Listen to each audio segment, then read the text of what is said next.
assignment that this is a dark cloud core pattern, this is an engulfing, this is something, this is something. Yeah. So it's okay. Okay. It's Okay. okay. Yeah. Uh, but you just to say them, these Mm. assignments are beneficial for you people, not for Mm. us. If Yeah. you have Okay. any problem, then you can ask the question with in the assignment pictures. So Mm. next time, please complete all things and keep record. Okay? Mm. Okay. Okay. Okay, now we have we need one more. Okay, just wait a minute. Thì anh ấy nói là cái việc mà mình làm bài tập ấy về nhà ấy, nó không phải là nó có lợi cho em hay anh ấy, mà nó có lợi cho mọi người. Và bằng chứng là khi các anh chị làm bài tập thì các anh chị sẽ nhận ra, giống như là một lần anh chị thực tập vậy, thì các anh chị sẽ nhận ra là cái setup nào nó có cái hạn chế của nó là gì, nhược điểm nó là gì, và cái thuận lợi của nó là gì. Thì sau này khi anh chị luyện được những cái tuyệt chiêu như vậy thì anh chị sẽ dám đánh những cái lệnh rất là lớn mà không bị tâm lý nữa.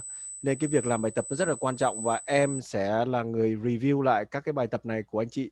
Sau em sẽ chọn ra một cái bài tập nào đấy điển hình nhất thôi, tại vì chúng ta không thể đi sửa hết được vì chúng ta không có thời gian. Thì sau đấy chúng ta sẽ học trên những cái sai của người khác. Cái đấy là cái tốt nhất. Em đã tìm ra được một cái bài tập nào đấy mà có nhiều cái sai nhất, rồi sau đấy em sẽ chọn cái đấy để cho mọi người cùng học trên cái đấy nhá. Chúng ta sẽ cùng học trên cái sai đấy.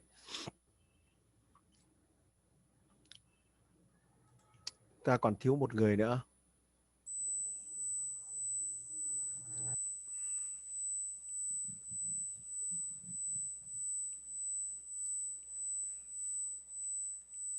Okay, brother. So when we start with, can we start now? Okay, you can start now. Okay. Okay. So today our topic is the special candlestick patterns. Okay. Hôm nay cái buổi chủ đề của ngày học hôm nay là một cái loại nến đặc biệt, a special candlestick. Special là sự đặc biệt đó. Okay. Okay, một cái dạng nến đặc biệt đấy. So these special candlestick patterns are the medium of buyers and sellers communication. Okay. Nó là cái sự một cái sự giao tiếp, communication là cái sự giao tiếp giữa người buy và người sell, giữa bên bán và bên mua. Okay. When the buyers and sellers want to talk each other, when they want to change the opportunity with each other, they will talk with these characters, these patterns. Ok, thì về bản chất nhá, khi mà người buy hoặc người sell họ muốn nói một cái điều gì thì họ sẽ có những cái giống như là mình đang nói ở về communication, tức là về cái ngôn ngữ giao tiếp ấy, thì người buy và người sell họ có những cái lời nói nào đấy để mình nhận ra là cái nào nó sẽ thiên về cái nào. Thì đây là hôm nay chúng ta sẽ học về những cái này nhớ. Ok, cái này rất là hay đấy, ngôn ngữ của nến. These are the dojis. Ok. It's a star doji, doji star.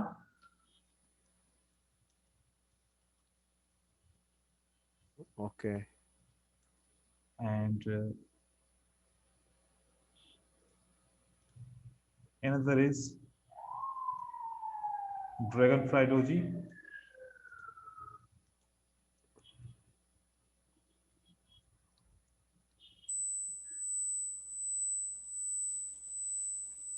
Today I will share something new here about these patterns, which very important you will be imagine. Ok. Yeah. Hôm nay anh sẽ nói một cái điều rất là đặc biệt mà mọi người sẽ ngạc nhiên về các cái dạng nến này. Very strong doji. And then the last two is this one or this one.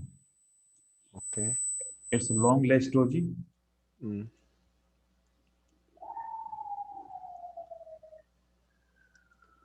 Như vậy là chúng ta có 4 dạng nến doji. Nến thứ nhất là nến doji mà có cái ở ngay ở giữa ấy, thì nó gọi là doji star, nghĩa là doji ngôi sao. Dạng thứ hai là doji dragonfly, là doji chuồn chuồn. Greystone doji là doji bia mộ, và long leg stone là doji có đuôi dài. Và một cái kiểu nữa là kiểu full price doji, có nghĩa là giá đóng cửa, giá mở cửa, giá cao nhất, giá thấp nhất không thay đổi thì gọi là full price doji. Đấy, chúng ta có 5 loại doji nhé, mọi người lưu ý cái này nhé. Ok, brother. Okay, so when we're talking on the doji star, so doji star is suggesting us that the pressure from the buyer side and pressure from the seller side is equal. Okay. Not buyer's one, not seller's one. Ok, thì khi nói về doji thì có nghĩa là chúng ta đang nói đến áp lực của buyer và seller, hay của bên bán và bên mua là bằng nhau. Ok. In the dragonfly doji, we know that no one win, but when the sellers goes down, buyers reject the seller's price, and it's showing the buyer's pressure more than the seller's pressure. Ok. Với cái nến mà doji chuồn chuồn ấy, thì khi mà người sell đẩy giá xuống thì bị người buy đẩy lên, thì cái doji này ấy là doji với áp lực của buyer mạnh hơn. Okay. Okay. Then there's a gravestone doji. When the buyers in the start they goes up, sellers reject the price, but at the end no one win, but the pressure will be counted from the seller's one. Tương tự như vậy nhá, ngược lại như vậy nhá, với cái doji bia mộ ấy thì nó ngược lại một chút, là người buy họ muốn đẩy giá lên, nhưng mà sau đấy bị người sell dập giá xuống và giá không có cái sự thắng thua ở đây, nhưng mà cái áp lực thì lại thuộc về seller nhá. Ok. And at the long ledge doji, we see that no one won, but the more pressure from the buyer side and less pressure from the seller side. In other candle, the more pressure from the seller side and less pressure from the buyer side. Ok, thì với cái doji mà có cái dâu dài ấy thì nó sẽ, cái áp lực mạnh hơn sẽ thuộc về người buy khi mà cái dâu dài nó ở phía dưới. Ngược lại là dâu dài ở phía trên thì cái áp lực buy, cái áp lực sell nó thắng thế về cái người sell. Ok. And when you see that there is no pressure from the upper side and lower side, only the price not move in 1 minute or any time frame, and you found this type of doji, that is called the four price doji, where the price not move. Ok, thì khi mà có một cái nến doji mà nó không có di chuyển gì cả, nó có thể xuất hiện ở tất cả các khung thời gian, thì cái dạng doji này á, là nó thể hiện là người buy người sell là như nhau, không có cái sự thắng thế ở đây. Ok. Now we will learn the buyer's doji, then we learn the seller's doji. Ok, bây giờ chúng ta sẽ học về buyer doji và seller doji nhé. Let's see how we can recognize the buyer's doji. There is a buyer's candle. It's a buyer candle. There is no resistance level. The resistance level, can you assume here? There is no resistance level in this area, no resistance level. So who will go up? The buyers will go up definitely. But if you find that instead of buyer's candle, and if you find that there is a doji, which is any type of doji from these all, we can consider it's a buyer's doji. Okay, so this means with the all kind of doji in this case, this means the signal for buyer, right? No, when look at how they are changing the opportunity. So after this candle, there is no resistance. Who will create the candle? The buyers will create the candle definitely when there is no resistance. But buyers are failed to create a candle. They create a doji. Okay. They create a doji. And that is a signal to the sellers that we are unable to create a candle. That's why we create a doji. Now it's a signal to you that you can create a candle. Then you will see the sellers will enter from here. Understood? A little bit confused about this. Again, I'm giving you again every explanation. Look at. Okay. When there is a buyer's candle. Okay. Mm. If there is no resistance here, Mm. nothing, any level, who will create the next candle? Buyer. But buyer are failed to create a green candle. They create a doji. What it means? It's a signal to the sellers, we are not interested to go up. Now you can continue. Mm. But we can see this is pressure from the buyer. It's pressure from the buyers. You know why? Because every time I said, without reason, market will never change the direction. Yeah. So there is reason to go down, no reason. When no reason, that's why the doji appear. Mm. When there is no reason, the doji will appear. Or if the buyers or sellers not interested to create a candle, the doji will appear. So now you can understand that if there is no resist support level here, then who will create a candle? Definitely sellers will create a candle. Am I right? Yes. Instead of sellers, they create this one. Okay. Then it means which was the place of this one? Buyer. Seller's place. Because sellers need to create a candle. Yeah. Unable to create a candle. When unable to create a candle, that is a message to the buyers. That is a message to the buyers, then you can continue. When they will continue, that is a clear signal to the buyers. Okay, let me. Okay, I got it. Okay, let me translate to them. Okay, I got it. Once you just to repeat me that I can understand, you are understanding good. Yeah, because you say before the appear the doji candle, right? This is the signal for buyer, but it cannot create a signal for buyer, No. right? No. Wait. It's the information which will transmit, that will be correct. Yeah. Okay, look at here. I just to give you the correct information. It's a hammer. Yeah.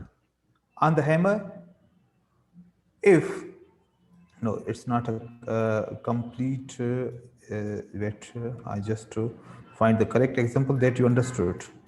So now look at here. Okay. That is a candle.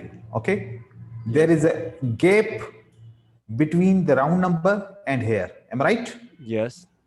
So who will fill this gap? Definitely buyers will fill the gap, and rejection is coming from here. Okay. Okay, so we need a one buyer's candle to fill this gap, then the sellers will start. Otherwise, sellers will not start. So who needs to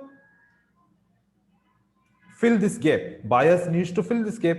Buyer failed to fill the gap. That's why they create a doji.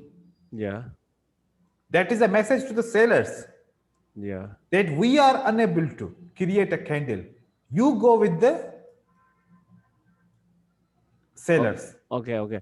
So this means in the buyer area, but the buyer is not clear the candle. This means the buyer is the lose momentum, right? So this is the opportunity for seller. This is what you mean, right? Okay, exactly. So mọi người nhá, thì anh ấy nói là ý anh như này. Bình thường ấy, theo cái lý thuyết thông thường của mình về doji đúng không? Thì với cái cây doji mà nó có đây là một cái cản ở phía bên trên của nó nhá. Đây là cái cản ở phía bên trên và nó đang cách cản cái một đoạn nữa, và cái cây này nó hình thành, nó còn cách cái round number này một đoạn. Thì theo về lý thuyết ấy, thì buyer họ phải vào, họ để lấp cái gap này và họ phải đi lên cái vùng này để họ thắng thế, họ tạo lên. Tuy nhiên cái cây doji này nó tạo ra cái áp lực của buyer, nhưng mà nó lại thể hiện luôn là buyer đã không còn lực nữa. Buyer lúc này đã hết lực rồi. Buyer đã không còn lực để có thể đi tiếp được nữa. Mặc dù là nó có áp lực của buyer, nhưng mà buyer lúc này là không còn lực đi tiếp. Thì đây là signal cho sell. Đấy, mọi người clear chỗ này nhá. Okay, brother. Okay, brother, wait a minute. Just I send you something that will be very clear you about the dojis. Okay. Okay. Okay, here it's not.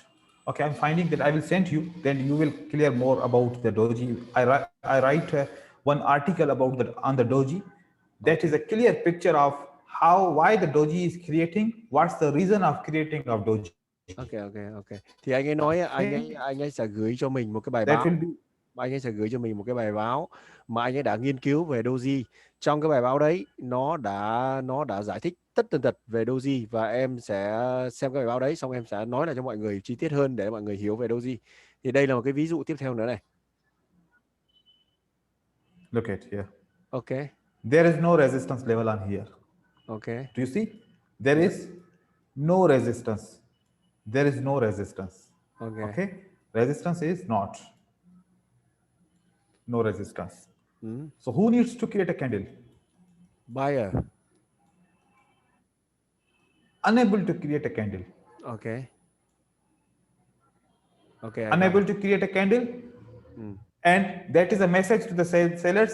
Ừ. We are unable to create a candle, then you can continue. Sellers Ok, continued. ok, Goes ok. down.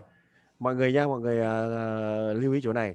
Chúng ta có một cây nến xanh, chúng ta có một cây nến xanh thể hiện được là không có cản ở cây nến xanh đấy. Chúng ta không có bất kỳ một cái level ở cái cây nến xanh ở đoạn này, chúng ta không có cái cản nào về cái áp lực của cây nến xanh bị đây. Mọi người có thể quan sát cây nến xanh này. Ở đây không, phía này không có cản nhá, không có cản gì ở đây cả.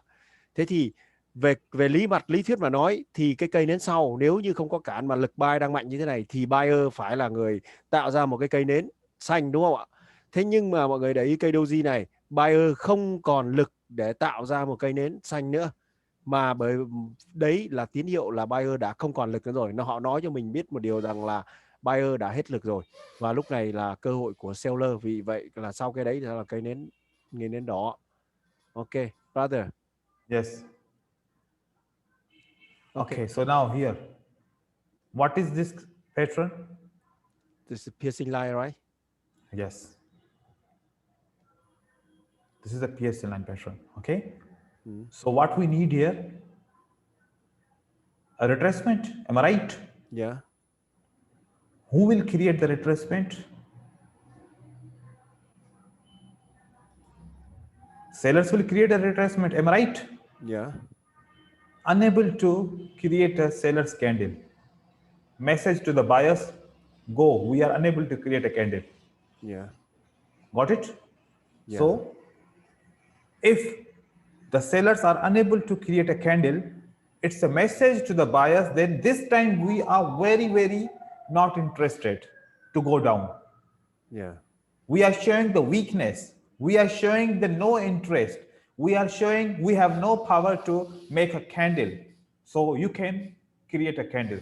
That's the reason buyers entered. Again. Ok, đây là một cái ví dụ về nến piercing line hôm nọ chúng ta đã học rồi mọi người nhá. Thì sau cái piercing line này nó phải là một cái cây nến retracement, là một cây nến đỏ. Tuy nhiên thì mọi người có thể quan sát rằng là cái cây nến hình thành cái cây xác nhận này nó không có cái sự can thiệp của seller. Nó không có, nó thể hiện là seller họ không muốn vào khu vực này. Vì vậy nó hình thành một cây nến nó không có rõ ràng như thế này. Thì đây không phải là cái cơ hội. Nếu mà về piercing line đúng không, thì mọi người sẽ có thể giao dịch xuống. Nhưng mà trong trường hợp này chúng ta thấy rằng là seller họ không còn muốn vào thị trường nữa. Seller không có muốn vào trong thị trường trong cái đoạn này, thì cái khu vực này thì cây sau nó là cái cây của buyer. Ok.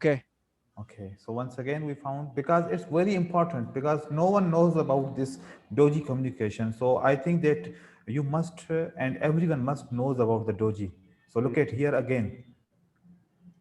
That is a patron, brother. Ok. The engulfing, right?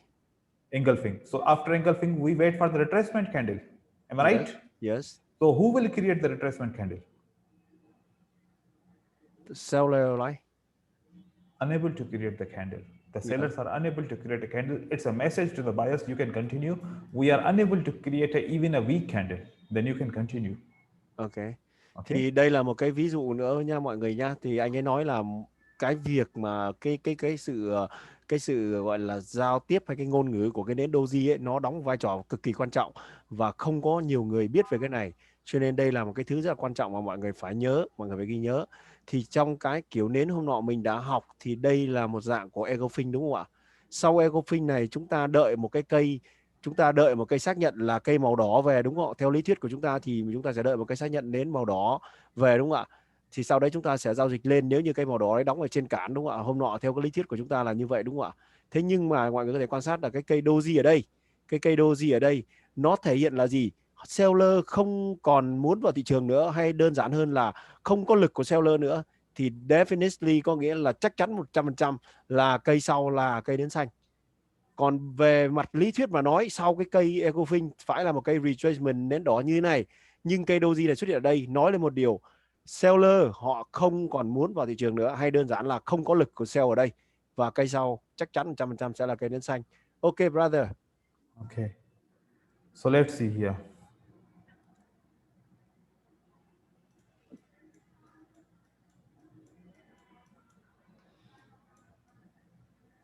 Look at.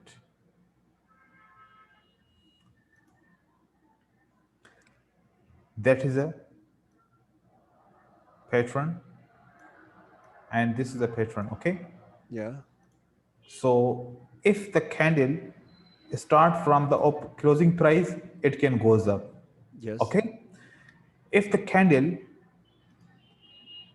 start from the resistance level, then you know that the sellers will enter from the resistance level. There is a gap. Okay. Yeah. There is a gap. So on this gap, they gap up to start from here. So who will start from here? On the resistance, sellers will start from here. Sellers failed to make a candle. Okay. Then who will enter again?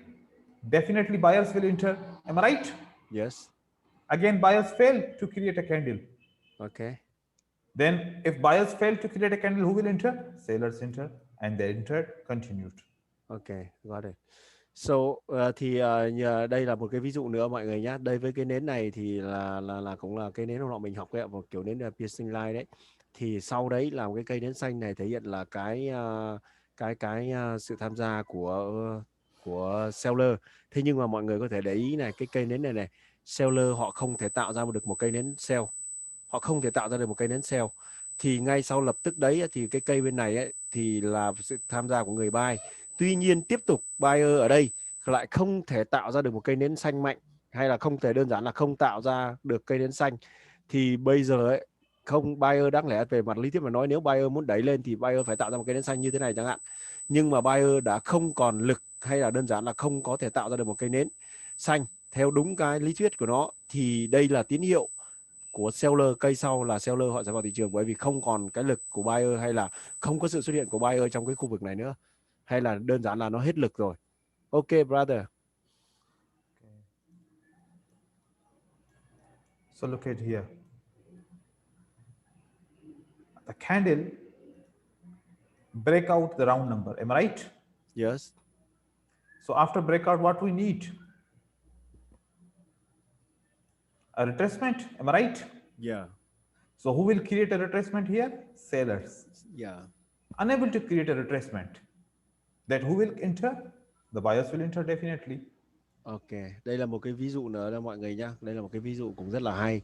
Sau khi mà buyer họ đã phá được cái round number là cái cản cứng này, buyer họ phá lên này. Về mặt lý thuyết mà nói ngay sau đấy phải là một cái cây nến retracement, đúng không ạ? Là cây nến đỏ, đúng không ạ? Retrace tại cản thì đấy là tín hiệu đánh lên. Tuy nhiên đấy, mọi người nhìn đấy, cái cây nến doji này bà seller không còn lực để tạo ra được một cây nến đỏ theo đúng cái về mặt lý thuyết. Thì ngay lập tức sau đấy, đây là tín hiệu của cái cây nến tiếp theo sẽ là cái tín hiệu của cây nến xanh.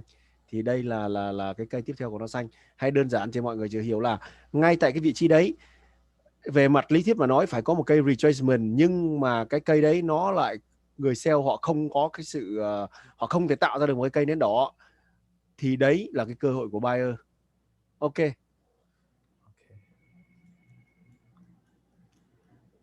Look at. That is a doji. Okay. Yeah. That is a doji. Do you see before there is a round number? Am I right? Yeah. So there is a round number breakout. Okay. Who will create the retracement? Buyer. Yeah. unable to create a candle. Then sellers entered again. Ok. Thì đây là một ví dụ tiếp theo nữa để cho mọi người rõ hơn nhá. Cái cây nến doji này có cách cái round này một đoạn này đúng không ạ? Thì sau đấy cái seller nó đã cái cây doji này nó thể hiện được cái lực của sell đúng không ạ? Vì doji này nó là doji của bên sell thì sau đấy nó cái cây này là cây nến đỏ.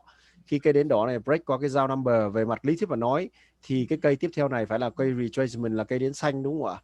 Thế nhưng mà cái cây nến xanh đã không thể tạo được thành cây nến xanh, có nghĩa là lực buy không còn nữa, thì cây sau là cây nến đỏ. Ok brother. Okay, so I think that I clear more because it's very important. It's a magic. Okay. Okay, so look at here. That is a pattern. Okay, there is no resistance here. Do you see any resistance? There is no resistance on here. So who will create the candle? There is no resistance. Okay. I'm not looking any resistance. So it means the buyers continue the candle, unable to continue the candle. That's why the sellers entered, because we know that when the inverted hammer appear, we will see that that is a seller's entry point. Yeah. So till this level, definitely the buyers will continue. They are unable to continue. They goes up, rejected, and create a doji candle. Message to the sellers: go. We are unable to create a candle. Ok, thì anh ấy nói cái này cái việc hiểu về cái ngôn ngữ của doji này nó như một cái ma thuật, magic, nó là cái ma thuật, nó rất là quan trọng, cho nên anh ấy sẽ lấy những cái ví dụ để cho mọi người clear hơn. Thì mọi người có thể quan sát này, trong cái trường hợp này nhá, cái cây nến búa này nó tạo ra cái new high ở trên này đúng không ạ? Về mặt lý thuyết mà nói, ngay sau cái tín hiệu này không có cản nhá, chúng ta không có cản ở khu vực này nhá, chúng ta có thể quan sát không có cản khu vực này, thì về mặt lý thuyết mà nói, ngay sau cái cây này thì buyer họ phải vào thị trường để họ đẩy cái giá lên chạm cái khu vực trên này đúng không ạ? Nhưng buyer ở đây unable là không thể tạo ra được một cây nến xanh, thì có nghĩa điều này ngôn ngữ ở đây nói lên một điều rằng là buyer không còn lực ở khu vực này nữa, thì definitely cây sau sẽ là cây nến đỏ đấy. Ok brother.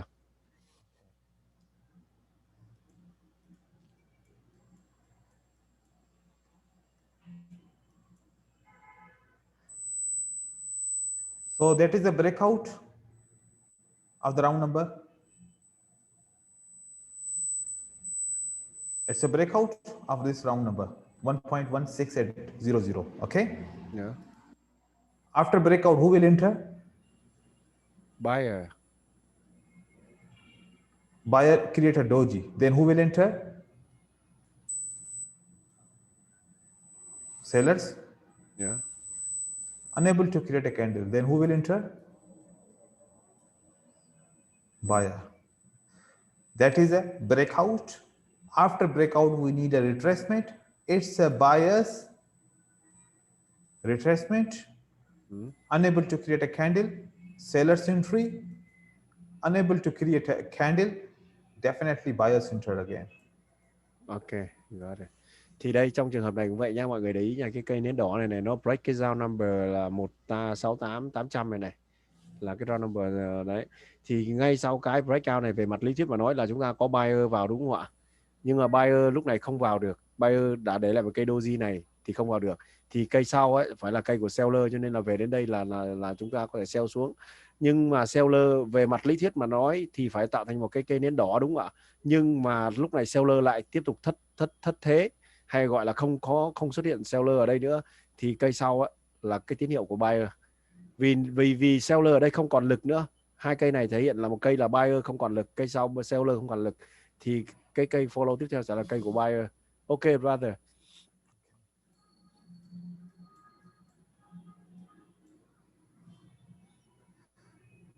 So there is no bias entry here. Am I right?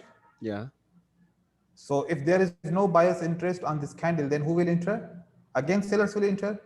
Yeah. Unable to create a candle. Ok. Message to the buyers: you can continue. Ok. Thì mọi người để ý cây đến này đúng không ạ? Trong cái cây đến này là chúng ta không thấy có cái dấu dưới. Thì có nghĩa là gì? Seller đang chiếm vị trí 100% ở trong cây nến này đúng không ạ? Seller đang đóng một vị trí 100% sức mạnh ở đây. Nhưng cái cây nến hình thành tiếp theo của nó không thể tạo ra một cây nến sell, không thể tạo ra được một cây nến đỏ. Điều này nói lên điều gì? seller hết lực và cây sau là cây nến xanh. Bởi vì cái cây này cái cây nến này nó thể hiện là lực của sell cực mạnh, không có dâu trên, không có dâu dưới, nghĩa là không có khu vực này, chỉ có sell thôi. Thế nhưng mà về mặt lý thuyết mà nói, với là sell mạnh như vậy thì cây sau nó phải là một cây nến đỏ mạnh chứ, đúng không ạ? Hoặc là một cây nến đỏ chứ, nhưng lại là xuất hiện một cây doji không có một cây doji như thế này, thì có nghĩa là lực của nó muốn nói là không còn lực của sell nữa, thì cây sau chúng ta phải follow theo buyer. Ok.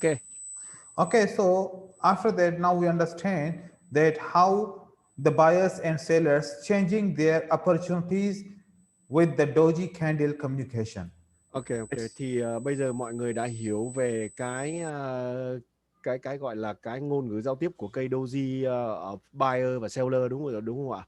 Đấy, thì có nghĩa là nó như là một cái ngôn ngữ để nói rằng là thằng nào đang mạnh hơn thằng nào tại khu vực nào. Đấy.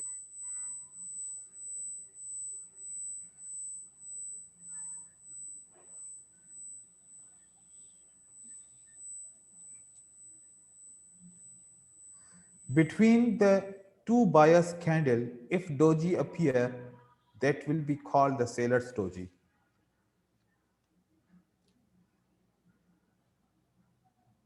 Between the two candles, red candles, if doji appear, it will be called the buyer's doji.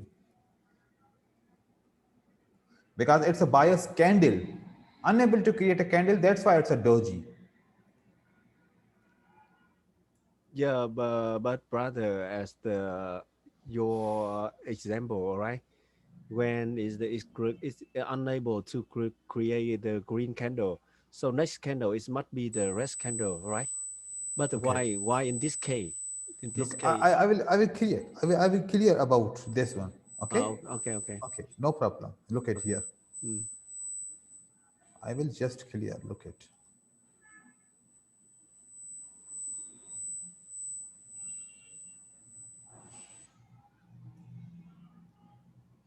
Thì anh ấy nói với chúng ta là chúng ta có hai kiểu nến doji, một là doji của buyer và một doji của seller. Thì trong trường hợp mà một cây doji nó kẹp giữa hai cây nến xanh như này này, thì đây là doji của seller. Còn trong trường hợp mà doji nó kẹp giữa hai cây nến đỏ như thế này, thì đây là doji của buyer, mọi người nhé. Mọi người lưu ý cái này.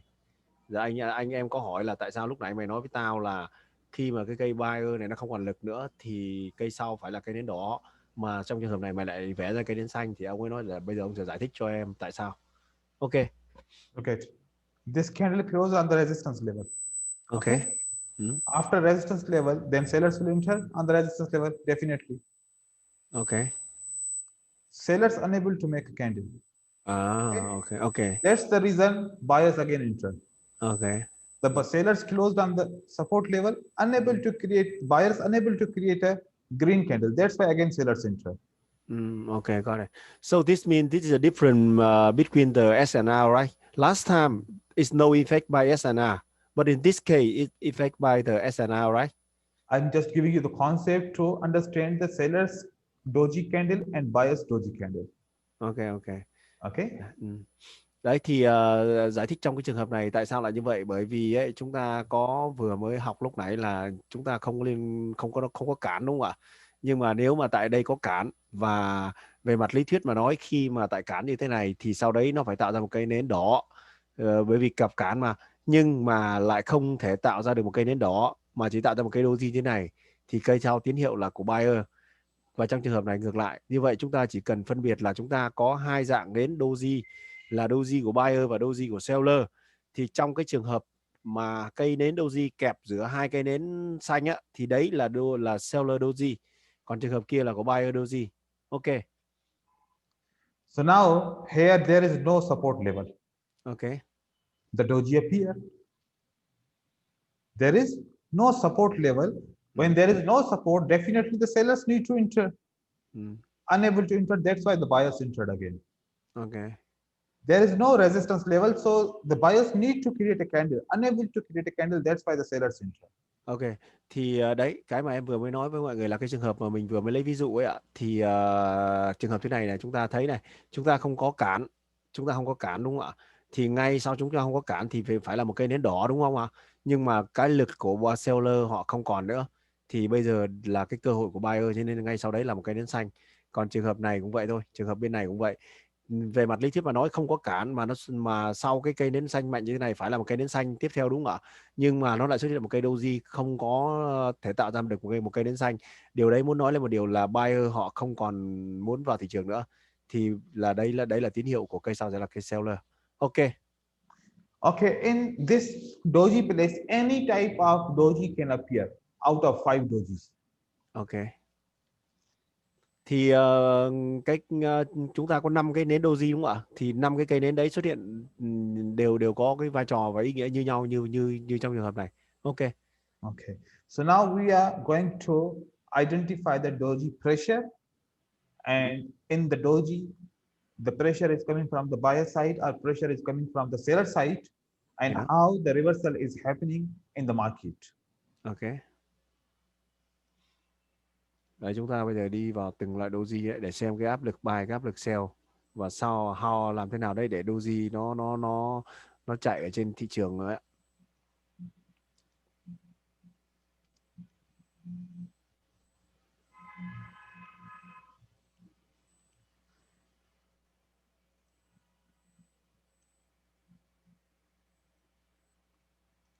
Is it a doji? Yeah. The pressure coming from the seller side in this candle, am I right? Yes.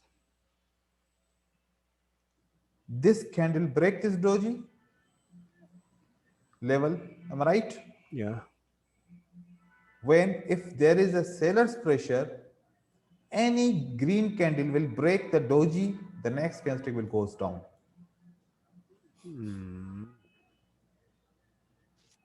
First understand again.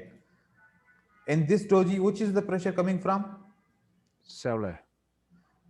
When this seller's pressure will break Yes. by the green candle, sellers will try again to enter in the market for 1 minute. Ok, mọi người nhé, mọi người lưu ý chỗ này nhé. Cái này rất quan trọng. Cái này bây giờ em cũng mới biết. Nghĩa là như nói là khi một cái cây doji xuất hiện như thế này, cây doji này nói lên là cái lực ở đây là lực của sell, đúng không ạ? Chúng ta vừa mới học mà, lực đây là lực của seller. Và khi cái cây doji này được break qua nhá, được break qua này bằng một cây nến xanh như thế này, cây nến tiếp theo là một cây nến đỏ 1 phút. Đấy, mọi người sẽ test cái này nhé, mọi người sẽ phải kiểm tra lại cái này. Nhưng mà anh ấy nói như vậy. Ok, brother. So this doji must be greater doji, not like a small doji. The Ok. greater doji must be. Thì cái cây nến doji đấy phải là cây nến lớn nhá, không phải là một cây nến nhỏ nha mọi người nhá. Thì là cái điều này nó xảy ra. Một cây nến doji lớn. Ok. Okay.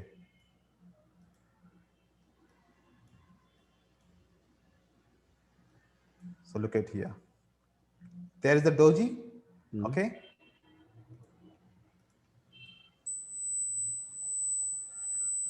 In this doji, there is a pressure from the seller side. Okay. Yeah, exactly. When the candle is breaking, Yes. when the candle is breaking, so the next candle not appearing because of the entry point, the buyers changed the entry point. When the buyers change a little bit entry point, they will create a one candle, but the second candle, most of the time you will see 85%, more than 85%, the candle will reverse. If the first candle not reverse, the next candlestick will definitely reverse. Okay. So Okay. one not, the second must be reverse. Okay, it is very interesting, right? I will show you so many other concepts in Okay. in the doji, just to give them the understanding that. Ok. Anh ấy nói thực ra cái này nếu bây giờ anh ấy nói như vậy thì em cũng rất là ngạc nhiên, và nó thật là rất là gọi là một cái kiến thức rất là hay. Thì anh ấy nói ngay sau cây doji thôi, cái cây doji này của seller nhá, cây doji bắt buộc là phải áp lực của từ seller. Thì trong trường hợp cây doji đấy bị phá lên nhá, 85% xảy ra sẽ là cây tiếp theo sẽ là cây đỏ. Nếu như cây đấy, cây đầu tiên không phải cây đỏ thì cây sau chắc chắn là cây đỏ. Đây là cây này là cây đỏ. Thì mọi người cùng test nhá, tí nữa thì mọi người sẽ cùng phải ngồi lại để test cái này nhá. Ok.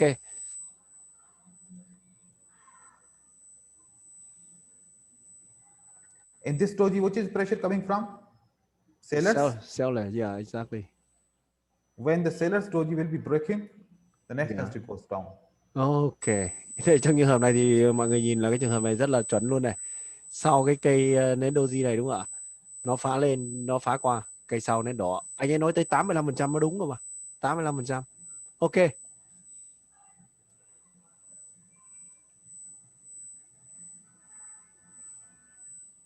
So this is a buyer's doji. Okay. Buyer's pressure is there. Okay. Yes.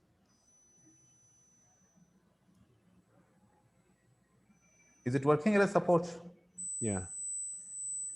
After close on the doji level, it's rejected. Understood? Yeah. Yeah. How many times before?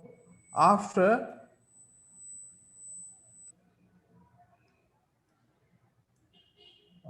where we was? Oh, don't know where we was. Because there is so much time before we got. Yeah, that's. Yeah. It means after one day, even the doji wick is working. It's a magic. Yeah. Tức là thậm chí là sau một ngày ấy mọi người nhá. Sau một ngày thì cái cản doji này nó vẫn hoạt động nhá. Nó vẫn đúng nhá. Nó là như một cái ma thuật vậy. Okay. Look at here. In this doji, which is the pressure? Buyer. Buyers. Yes. Then this pressure is breaking by the red candle. The next candle goes up. Ok, mọi người để ý tiếp nhá. Vẫn là cái ví dụ như vậy lúc nãy nói, nhưng mà trường hợp này mình set cho buyer nhá. Thì mọi người có nhìn thấy cái cây nến này, cái doji này không ạ? Lực đẩy từ dưới lên là doji này thuộc về buyer doji đúng không ạ? Với buyer doji ấy, cây sau cây nến đỏ này nó phá xuống thì ấy, cây sau là nến xanh. Hay, cái này được. Cái này ứng dụng được. Ok. So this is a seller's pressure in this doji. Okay? Yeah, exactly.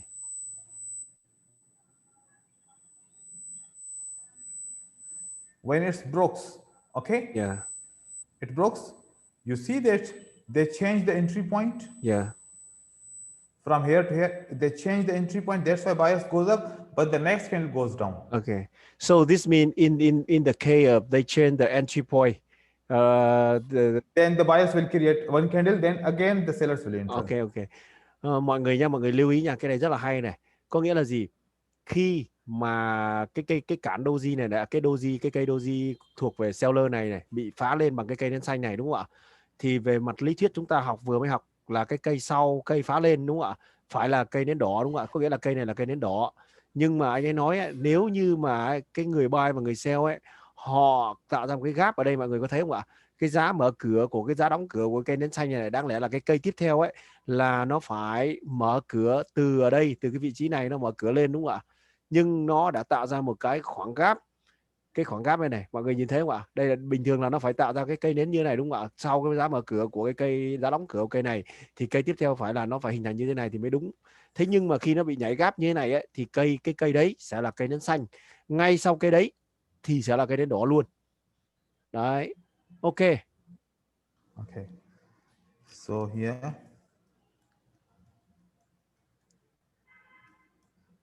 So this doji have a seller's pressure, am I right, brother? Yeah. When the seller's pressure doji breaking by the buyer's candle, the next candle goes down. Yeah. So I have a question. So yes, when we apply this, we just only apply the first time after the first time the candle break only the one doji. time. Only one time, Only right? one time. Okay, not Yes. second, alright. Okay. Thì chúng ta chỉ mình vừa hỏi anh ấy là chúng ta áp dụng cái này trong cái trường hợp là trường hợp nào? Trường hợp đầu tiên nó break qua hay trường hợp thứ mấy thì anh em ơi? Chỉ một lần duy nhất phá qua thôi nhá. Chỉ một lần duy nhất, có nghĩa là chỉ lần đầu tiên ngay khi nó phá qua thì nó sẽ hồi về một cây. Ok. Okay. So when we find the star doji, we will never track a trade because the power is equal. Ok, got it. Trong cái trường hợp mà cây doji mà nó là star doji mọi người nhá, thì cái lực của buyer và seller ở đây bằng nhau thì chúng ta không trade nhá. Chúng ta không xét vào cái trường hợp đấy. Chúng ta chỉ xét cái trường hợp mà buyer và seller là thắng thế. Thì mọi người vừa mới thấy anh ấy liệt ra hai cái kiểu, là một cái kiểu của seller doji và buyer doji đúng không ạ? Trong cái trường hợp này đây là seller doji này mọi người này. Mọi người có thấy không ạ? Hai nến xanh kẹp giữa cây doji này. Thì đây là seller doji nhá. Sau cái cây seller doji này phá qua thì cây sau là cây đỏ. Ok, I got it. Now I'm clear everything. Okay. So this doji have a bias pressure, am I right, brother? Yeah. So draw the level here. When the seller's candle will break this one, okay, the bias Yeah. will enter. Yeah, okay, it's amazing. Đấy thì mọi người nha, tiếp tục là vẫn là một cái như vậy thôi, nhưng mà là ví dụ đây chúng ta có phải là có cây doji của buyer đúng không ạ? Đấy, cái cây doji của buyer này này, sau khi bị cây nến đỏ này phá xuống đúng không ạ? Thì ấy, ngay lập tức là cây nến xanh.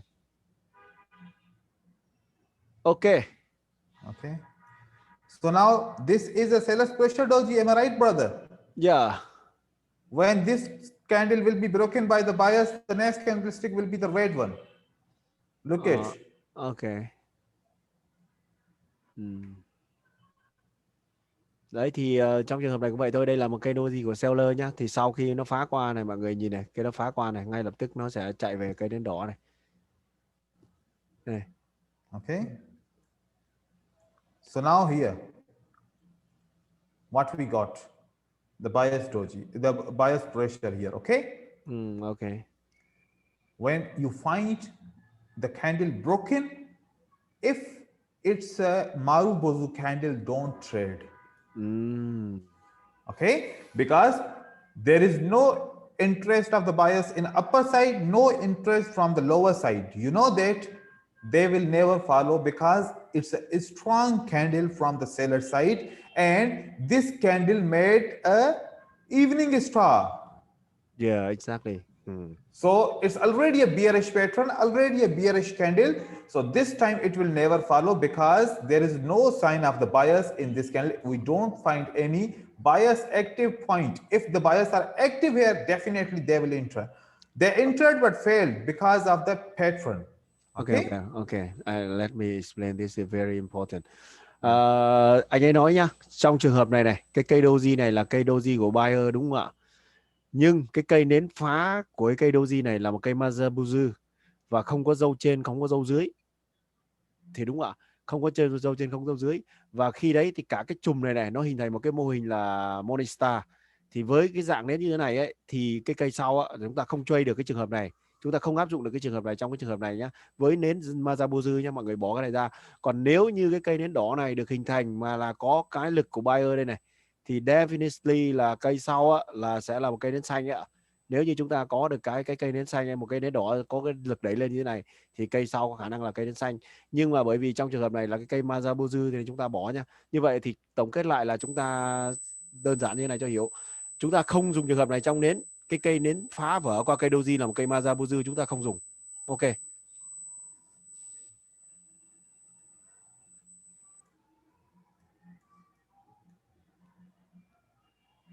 It's a bias seller's pressure here.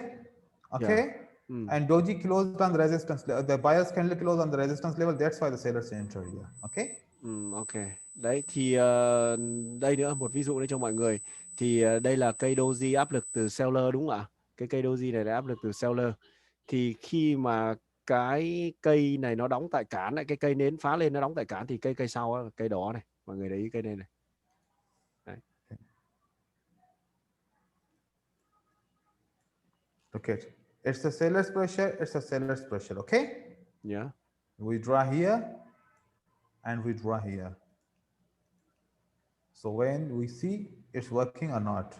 Is it working or not? Yeah, it's working, right. Yeah, right. Yeah, đây thì mọi người nha, mọi người để ý này, đây là một ví dụ này, cái cây doji này đúng không ạ? Áp lực của sell đúng không ạ?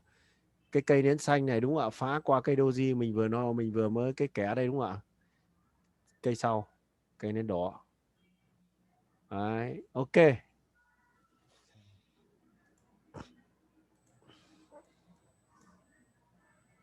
So here that is a doji, okay? Again the same example. That is a Marubozu candle. Open Marubozu.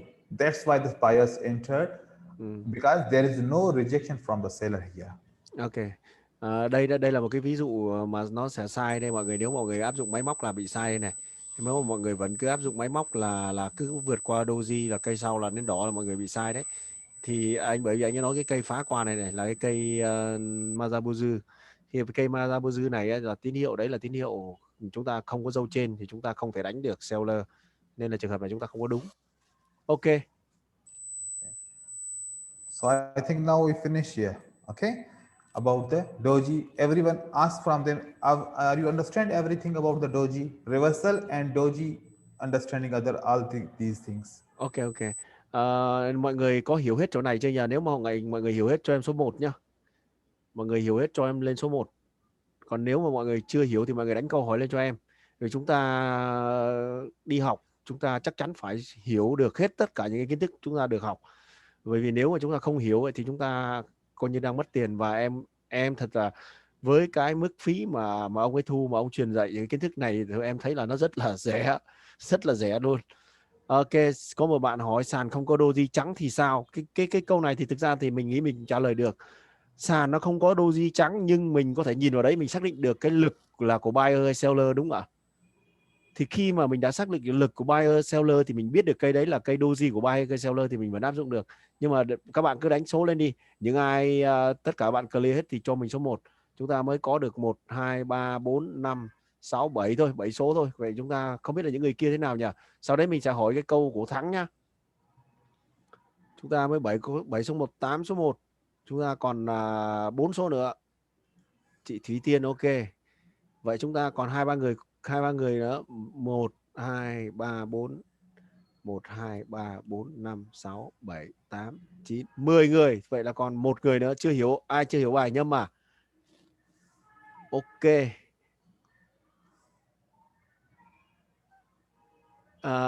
Ok thì brother. Yes, brother.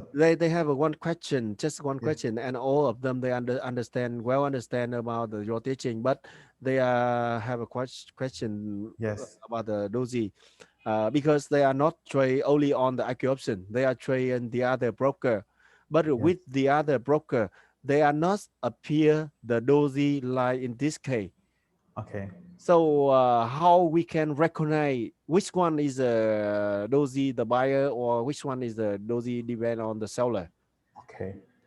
So the doji which is colorless, only we can take this one. Otherwise, the other doji, like a green color doji or red color doji, we will never take. The pure doji. It means if the price is open from the 1 and closed at the 1, that doji we will take. Little bit difference, we will never consider the doji. Okay. So this means in this case we cannot consider it's like doji, right? This doji we will never consider. Okay. So this doji, it's not acceptable. Okay. Because there's a difference between the price open and close. Okay, got So it. we don't need a difference open close. It's the same. Look at here.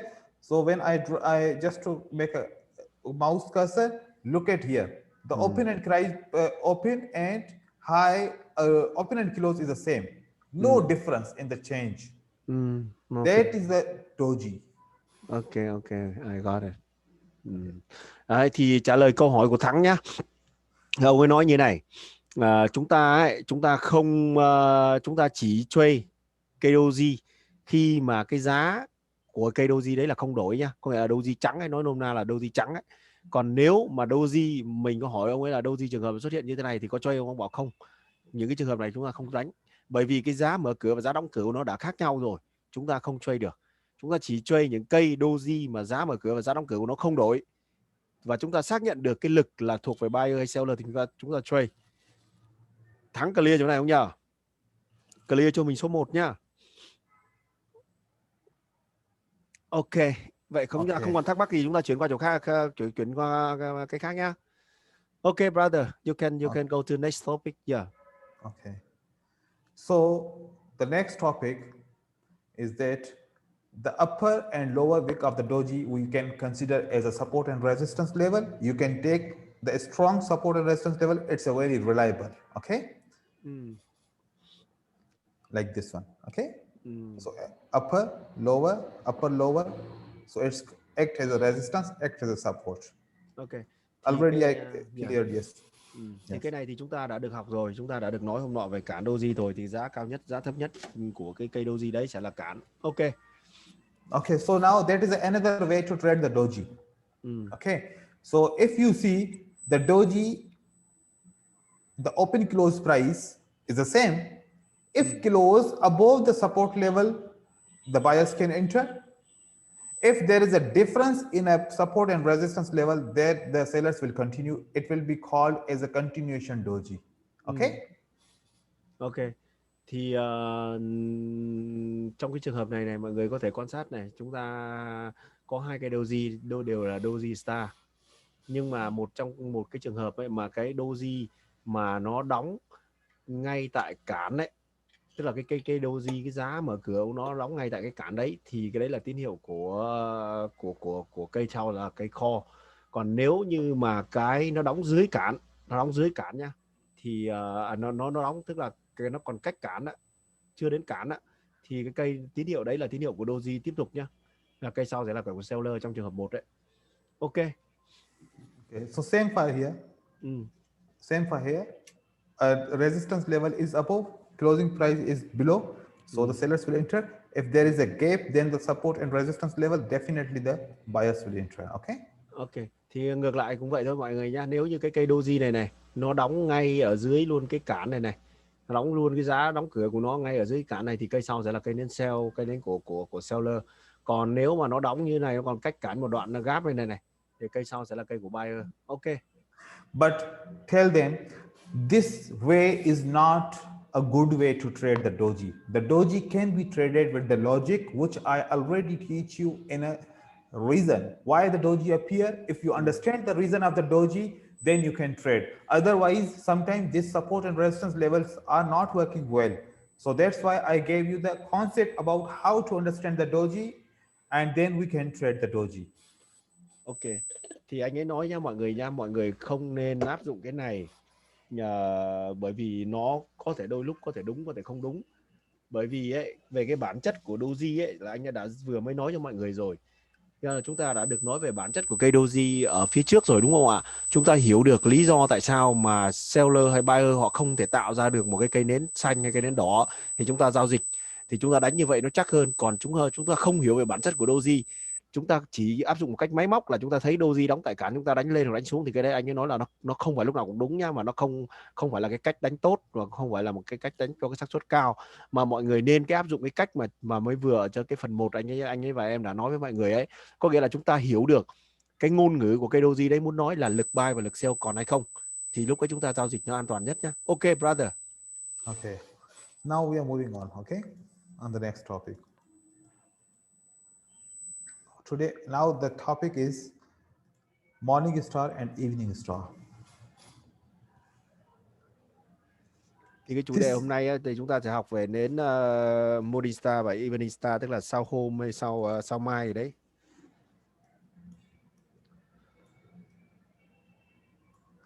The first candle showing the downtrend. Okay. The second candle showing the downtrend is getting weak. The third candle is showing the buyers control the market. Okay. The first candle showing the uptrend, it's showing uptrend. Uptrend is getting weak.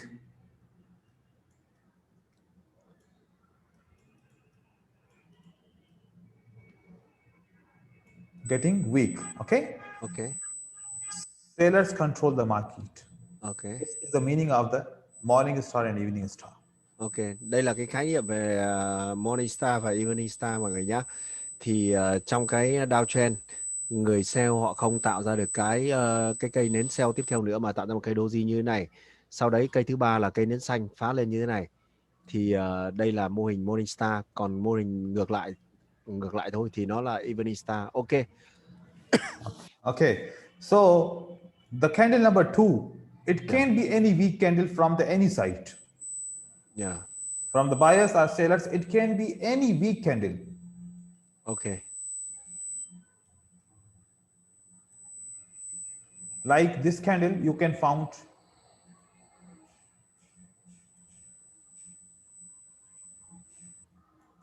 like this candle you can find. Okay. Like this candle, maybe you find Like this candle you may find. Okay. Like this candle you can find. Like this candle you can find. Okay. Any weak candle.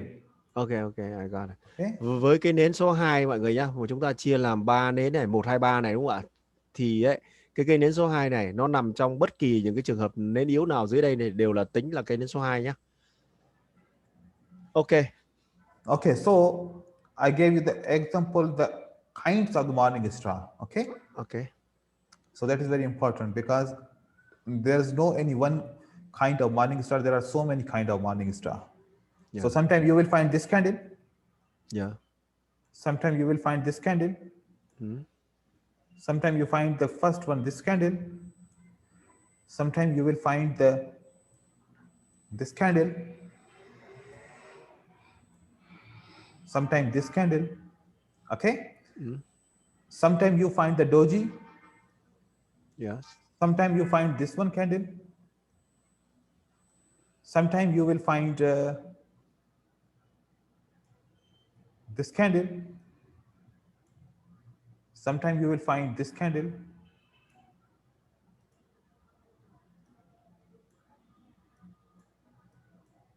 Sometimes you will find this candle. Okay. Okay. Then you will find the green candle, which is small, not closing here, but sometimes you will find that it's going up. Sometimes you will find here. Sometimes you will find here, which is not breaking the 50% level of the candle. Okay. Sometimes you will find it's breaking the 50% level. Any type of morning star you can find in a market. Yeah. Okay. So it's called the morning star, right? Yes, all are the morning stars. Okay, mọi người lưu ý nhá. Về cái nến morning star thì nó có rất nhiều các cái kiểu nến khác nhau á. Đôi lúc nó xuất hiện theo dạng số 1, đôi lúc nó xuất hiện theo kiểu dạng số 2, đôi lúc xuất hiện theo kiểu dạng số 3 và đôi lúc xuất hiện theo kiểu số 4, số 5. Thì đây tất cả những cái trường hợp này đều được list vào là nến dạng morning star. Okay. Okay, so now maybe you will find not this candle here.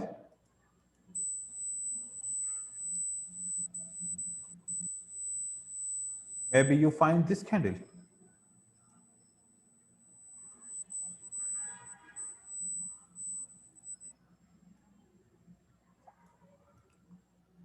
Okay. Yeah. Maybe you find this candle. Yeah. Maybe you find the spinning top candle. Maybe you find this candle, and you know that these candles will change definitely. Okay.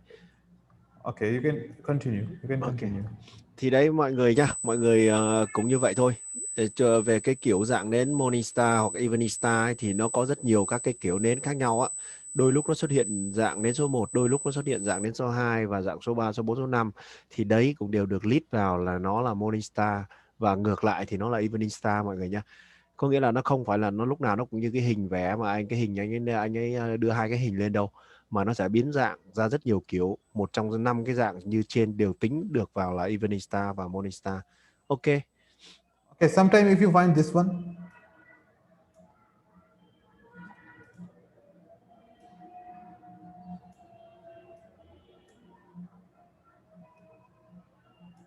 it will be called a morning star. If between two candles you find, also it's a morning star.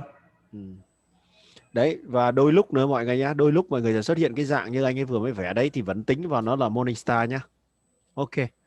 Okay. So some examples I show you in the chart, then I show you the how to trade. Okay. It's our evening star. Okay. Okay. It's our morning star. Mọi người thấy ví dụ không ạ? Đấy, nó sẽ xuất hiện dạng kiểu như vậy đấy, đôi lúc như thế này, đôi lúc như thế kia, nhưng mà nó đều hình thành cái kiểu như vậy thì ta gọi là morning star và evening star. It's our morning star. Đấy, kiểu này cũng tính là morning star. It's our evening star. Đấy, kiểu này thì gọi là evening star.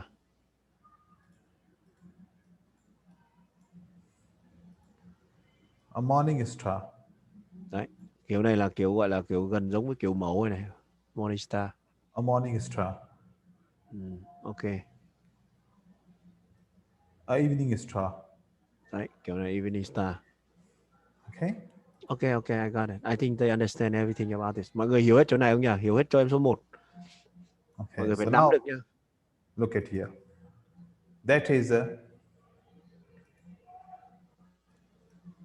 That is Okay. how to draw the support and resistance level in the morning star and evening star. Okay. Và bây giờ nhá, bây giờ là liên quan đến cái cách trade này, cái này mới là quan trọng này. We have a first level. When the green candle breaks, it will be our first support level. Okay. The weak candle upper shadow and lower shadow is our support and resistance level. Okay. When there is no price action in the past, the 50% level of the candle will be act as the support level. Okay. So this means in this way we have a 3 kind of SNL, right? 4. Four. Okay, four. Đấy thì đây là một cái điều rất là quan trọng, mọi người lưu ý nhá. Với cái dạng nến morning star hoặc evening star, bản thân nó là một cụm nến và nó có 3 cái cản số 1, cản số 3 và cản số 4. Và nếu như mà ở cái cây nến số 2 ấy, cái cây nến số 1 đấy, nó không có các cái hành động giá, vì bữa nọ chúng ta đã học về cây nến mạnh là cái cây nến mà không có hành động giá đứng đằng sau, đúng không ạ? Thì bây giờ chúng ta tính thêm 50% của cây nến số 1 sẽ là một cái cản nữa là cản số 2. Ok, mọi người clear chỗ này, em nhắc lại một lần nữa để mọi người rõ nhá. Chúng ta với mô hình morning star và evening star, bản thân nó một cụm nến đấy, nó có 3 cái cản, là cản số 1 là cái giá bị break qua của cây nến đỏ hay là cái giá cao nhất của cây nến đỏ là 1. Và cản thứ hai là cái đỉnh cao nhất của cây doji hay là cái cây nến ở giữa, kẹp giữa. Và cái đỉnh số 4 là cái cản số 4 là cái cản giá thấp nhất của cây nến giữa. Và nếu như chúng ta không có hành động giá hay là ở cái cây nến mạnh số 1 đấy, nó không có hành động giá, thì bản thân cái 50% của cây nến số 1 sẽ là một cái cản số 2. Ok. Okay, so how to trade the morning star and evening star? Very simple method. Ok. Và làm thế nào để chúng ta trade được morning star, evening star nhá? Rất là đơn giản thôi. We are coming from the downtrend. It's a downtrend. Last candle showing the downtrend. The middle week candle showing the downtrend is getting weak. The bias candle showing that the bias control the market 75%. It's a morning star. Okay, and after morning star, so it can be this candle, it can be bigger candle, as I gave you so many examples, like here. It can be a bigger candle, it can be a smaller candle. If the bigger candle is there, so we will draw the support and resistance levels. Đấy thì so this means that our entry point, the third candle, right? Our entry point will be after morning star. We will see the retracement candle, wait for the retracement candle, or a strong candle. Or retracement or a strong candle. Okay. The same like an engulfing, okay? Or strong. Then the next candlestick will goes up. Ok. Mà đây là cái điểm vào lệnh của chúng ta với mô hình morning star, mọi người nhá. Sau cái mô hình morning star, và nó hồi về một cái cây nến đỏ, nó đóng trên cái cản của cái cây nến đỏ, cái cản số 1 đấy ạ, thì cái cây sau sẽ là cây nến xanh. Ok. Okay, so after that retracement candle, you can place a call option, it will goes up.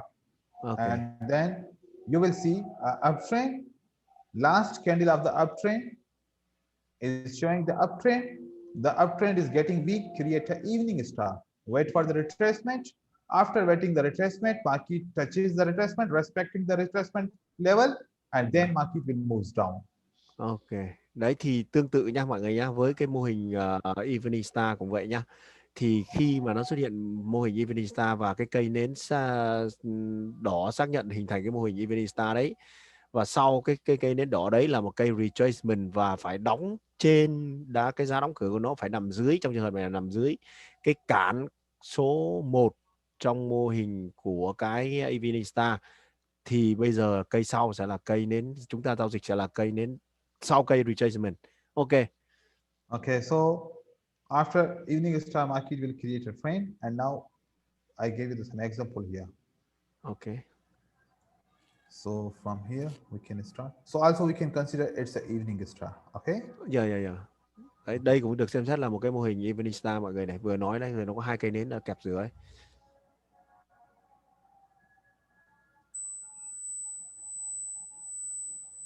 So look at evening star. Yeah. Retracement candle, market moves down. Okay. Okay. Đấy, mọi người nhìn cái trường hợp này nhá. Cái cụm nến này cũng lúc nãy anh ơi có nói đấy, cái cụm nến này cũng được tính là mô hình evening star mọi người này. Được chưa? Thì cái cây nến xanh này, giá đóng cửa của cây nến xanh này nó nằm dưới cái cản này của cái cây nến này, đúng không ạ? Đấy, thì sau đấy là cây nến đỏ, chúng ta giao dịch cây nến đỏ này. Đấy. A morning star. Yeah. Okay, all are the morning star. A retracement candle, the next Yeah. candlestick goes up. Ok, thì đây là một ví dụ tiếp theo mọi người nhá. Vẫn là cái cụm nến này, cả cái cụm này được tính là morning star này.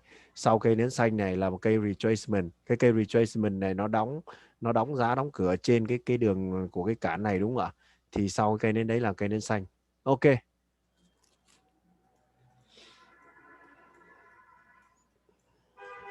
So evening star.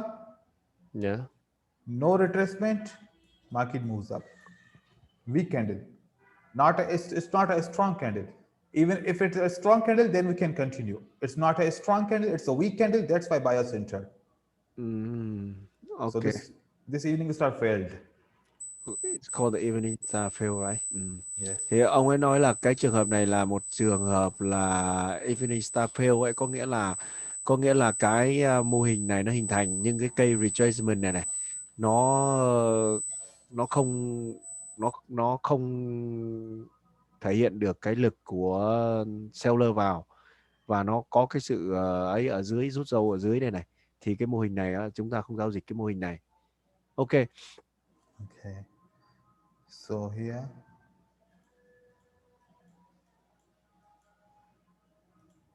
Evening star. Yeah. Strong candle. The next candle goes down. Ok.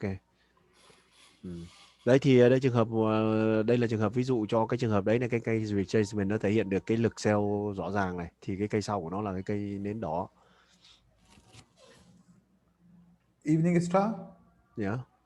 Retracement candle. Next candle goes down. Ok. Đây là trường hợp ví dụ là cho mọi người thêm một cái mô hình ở này. Đây nó cây retracement đấy, nó là cây sau của retracement sẽ là cây nến đỏ. Brother, how about the percentage of this price and setup? How percent about this? Okay. The retracement percentage. The retracement percentage is 50-45, 55-45. Okay. And if after evening star and morning star you got a continuation candle, I'm going to show you the percentage.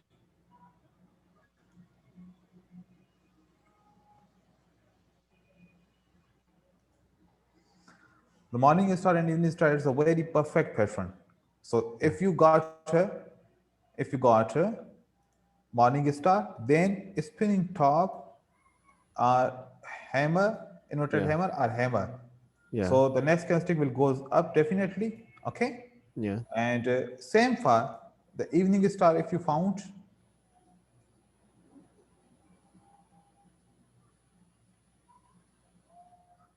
these candles, if you found, the next candlestick goes down. So percentage here. Okay. 70% on the spinning top, 72% on the inverted hammer, and 63% on the hammer. At every trend, it's total 68%. Okay, And here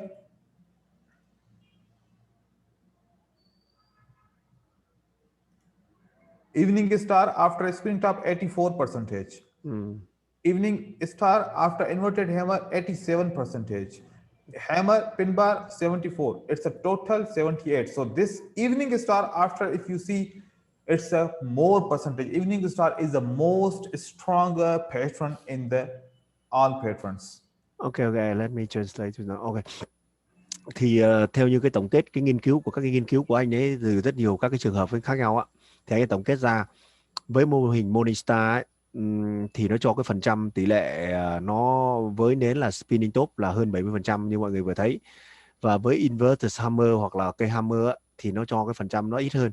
Nhưng trường hợp nếu mà là nến evening star và cái cây retracement nhé, là cây nến spinning top thì nó cho tới 84%, và nếu mà là cây inverted hammer ấy, nó cho tới 87%. Còn nếu mà là cây hammer hoặc cây pin bar thì cho 74%, và total của nó khoảng 78%, tức là tổng của nó khoảng trên 78%. Thì đấy là cái tổng kết về cái phần trăm các cái setup này. Có một câu hỏi của chị Thủy Tiên là vùng thị trường nào cũng trade được hay sao? Tức là ý chị là vùng thị trường ở đây là như thế nào ạ? Tức là thị trường uptrend, thị trường downtrend hay là thị trường sideways, đúng không ạ? Có nghĩa là ý chị muốn hỏi là cái mô hình này, cái setup này thì phù hợp ở trong các cái đoạn thị trường là nào, đúng không ạ? Đúng chị nhỉ? Okay, brother. Okay. See, one people who have a question.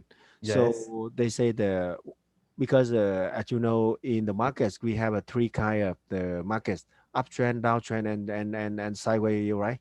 Okay. So she said with this kind of pricing, it is the best kind of markets we can apply for this kind of pricing. Okay. So all the bearish pattern in a downtrend working so much good than the uptrend. And in an uptrend, all the bullish patrons are working very proper. So my suggestion is that if you are above the 50 moving average, okay, yeah, just try add the 50 moving average and 50. He said him, you use the 50 EMA, and if above the 50 EMA you got a bullish pattern, it will working best. Below the 50 moving average, bearish pattern, all working best. So you can filter your like a trend. And when you see that market is in a range, no any pattern will work. So in a range, don't trade. Okay. No. Okay, I got it. Liên quan đến câu hỏi của chị Thủy Tiên là một câu hỏi rất là hay, và để cho mọi người tránh được những cái sai lầm á, thì anh ấy nói á, cái cách mọi người sẽ dùng như thế này. Mọi người sẽ dùng một cái đường MA50 và mọi người sẽ trade theo cái mô hình gọi là bearish pricing. Từ hôm giờ mình học là chia làm hai cái dạng setup, một cái dạng cho bearish, một cái dạng cho bullish là tăng và giảm, đúng không ạ? Thì với khi trường hợp mà nến nằm dưới cái MA50 nhá, thì chúng ta sẽ áp dụng những cái setup dành cho bearish, tức là những cái chân nến giảm như là evening star, hoặc là những cái gọi là engulfing mà nó ngược á. Còn nếu mà khi nó nằm trên MA50 thì là thị trường uptrend, vì vậy chúng ta sẽ áp dụng những cái pricing về bullish pricing mà chúng ta đã học từ hôm bây giờ. Còn khi mà nó cắt ngang MA50 ấy, thì anh ấy nói là không có một cái hành động giá nào đúng cả đâu, nên chúng ta không thể áp dụng được trên cái việc mà chúng ta dùng các cái setup về pricing, mà chúng ta nếu mà nó cắt qua MA50 thì chúng ta không dùng được các cái hành động giá, những cái setup mà chúng ta học để ứng dụng. Như vậy chốt lại câu hỏi của chị là chúng ta chỉ dùng được cái này trong thị trường trend lên hoặc trend xuống. Trend tiếp diễn đây thắng nếu như mà nó nằm trên MA50 nha, nó phải nằm trên MA50. Còn nếu mà nó nằm trong MA50, nó đang nằm, em nhìn thấy cái màn hình này, thì nó đang cắt ngang cái đoạn này, đang cắt qua MA50, thì anh ấy nói là cái đoạn thị trường này là không thể trade. Còn khi nó đã nằm dưới MA50 thì em áp dụng những cái setup mà bullish là bearish. Còn nếu mà nó nằm trên ấy, thì em áp dụng những cái setup về bullish.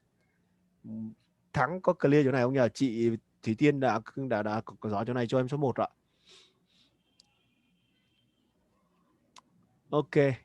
Okay, brother. Now they clear everything. Yeah. Okay, so I think that for today it's enough. Yeah. The doji is a very magical pattern, so they need so much work on the doji. and tell them that if you understand the doji, it means the 50% market you will understand.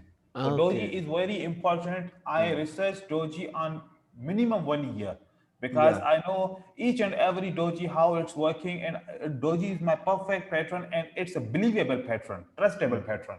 Okay. Thank you Another. very much. Anh ấy nói là như này, hôm nay chúng ta dừng lại đây, nhưng mà anh ấy nói á, nếu như nhá, hôm nay chúng ta học được cái về cái doji ở cái đoạn đầu ấy, là anh ấy nói là người nào hiểu được doji thì người đấy hiểu được 50% về thị trường, người đấy hiểu được 50% về market. Cho nên là cái việc mà anh chị hiểu được cái doji ấy, hiểu được cái hoạt động của cái doji và cái ngôn ngữ của cái doji, thì anh chị đã hiểu được 50% ngôn ngữ của thị trường rồi. Nó rất là quan trọng, vì anh ấy yêu cầu mọi người về là mọi người phải thực tập cái này, mọi người phải làm bài tập và thực tập cái này để mọi người hiểu sâu về nó, mọi người hiểu sâu được nó thì mọi người nắm được 50% về thị trường rồi. Okay, brother, you can give them the assignment because I think this is today the lesson is very important, right? So assignment is that identify the doji, the pressure bias doji when the seller's candle broke in, the seller's pressure when the buyer's candle broke in, what's the reaction you are looking in the market, and you try to understand this doji why appear. Okay. It's a buyer's doji or a seller's doji, and try to understand how to trade the doji. There are some videos of trading on doji on YouTube I already uploaded, so they can see how I am trading on the dojis, where when the 5 to 6 doji appear in a row, and how I am trading the dojis. So dojis are very important. Recognize the doji, understand the meaning of the doji, why the doji appear, what's the message from the buyers to the sellers to the buyers. You need to understand this one. That is the assignment. And identify the evening star, morning star, how many times the retracement will appear, how many times the strong candle appear, how many times the weak candle appear, and then you decide how to trade the after retracement and after a strong one, or how to escape the evening star and morning star trading. Okay. Okay.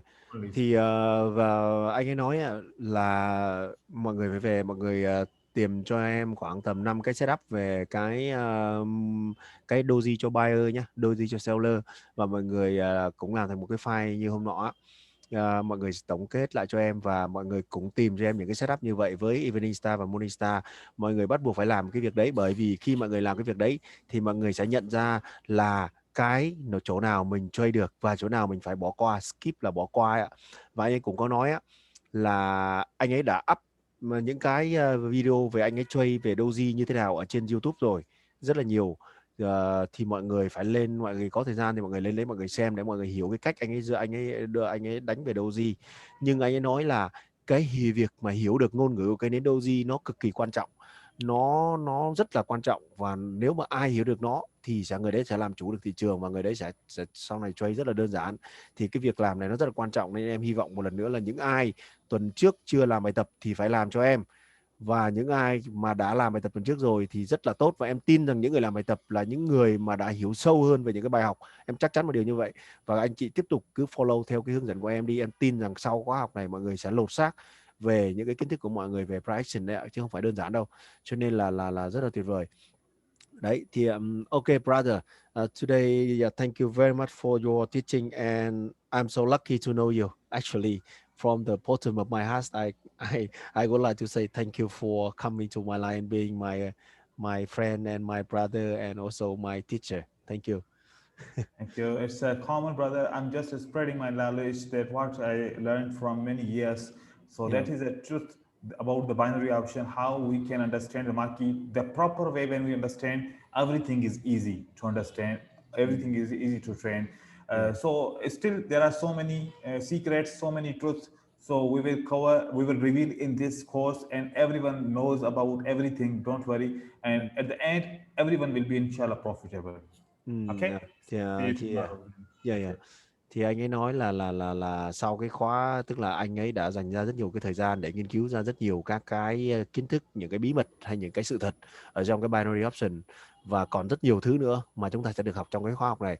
Và anh tin chắc một điều rằng sau cái khóa học này mọi người đều trở thành những nhà trader có lợi nhuận được, chắc chắn là như vậy, anh ấy chắc chắn như vậy. Okay brother, one more time, thank you very much for your time, and thank you. And please send them this movie. Okay. Okay, I'm sending you just to convert. and then I will send you in a 15 minutes. Okay, brother? Okay, thank you. I'll see you tomorrow. Thank you very much. Thank you so much. Thank you. Thank you, sir. Yeah. Thank you, brothers. Thank you. Everyone. Yeah. Yeah.